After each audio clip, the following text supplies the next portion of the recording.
Igitabo cy'intangiriro umutwe wa 14. Aburamu atsinda abami, igitambo cya Melikisedeki. Muri icyo gihe Amurafeli umwami wa Shineyari, Ariyoki umwami wa Elasari, Kedoriyahomeri umwami wa Elamu, Tideyari umwami wa Goyimu batera Bera umwami wa Sodoma, Birisha umwami wa Gomora, Shineyavu umwami wa Adama, Shemeveri umwami wa Seboyimu n'umwami wa Bera ariyo Sowari. Abatewe baremera urugamba mu kibaya cya Sidimu, ahari inyanja y'umunyu. Kedoriyahomeri yari yarabigaruriye imyaka 12 yose, maze mu wa 13 baragaramba. Mu wa 14 haza Kedoriyahomeri n'abami bari mu gice cye, baneshereza Abarefayimu ahitwa Ashitaroti Karinayimu. Abazuzi bo banesherezwa Ihamu, Abahemi banesherezwa Ishawe Kiriyatayimu, Abahori banesherezwa mu misozi yabo ya Seyiri kugeza kuri Eli Parani hafi y'ubutayu.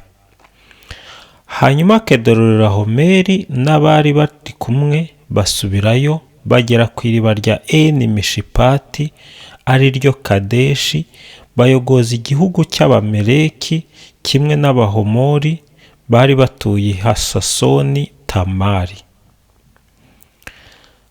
Nuko umwami wa Sodoma n'uwa Gomora, uwa Adama, uwa Seboyimu n'uwa Bera ariyo Sowari barema urugamba mu kibaya cya Sidimu.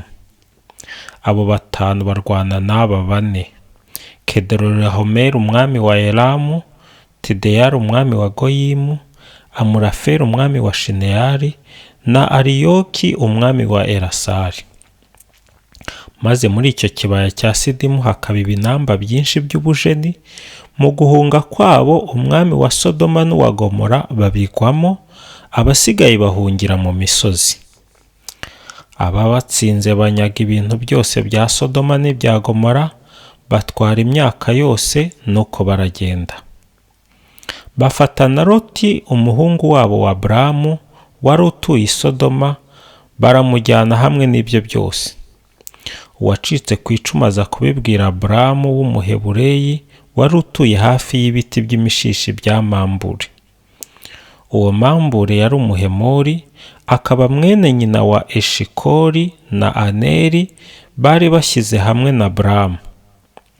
Aburamu yumvise ko umuhungu wabo yajyanywe bunyago, akoranya abagaragu be bavukiye iwe, bageze kuri 318, nuko bakurikirana ababisha kugeza ahitwa Idani.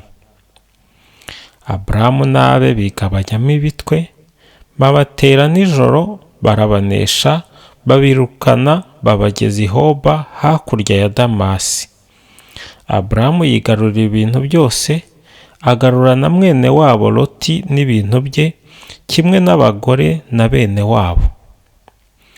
Aburamu ubwo yahindukiraga amaze kunesha Kedoriyahomeri n'abandi bami bari kumwe, umwami wa Sodoma amusanganirira mu kibaya cya Shave, umubande w'umwami.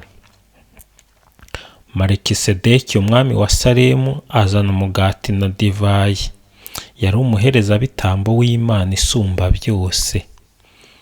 Asabira Aburamu umugisha avuga ati: Aburamu nagira umugisha w'Imana isumba byose yaremye ijuru n'isi, kandi hasingizwe Imana isumba byose yashyize abanzi bawe mu maboko yawe.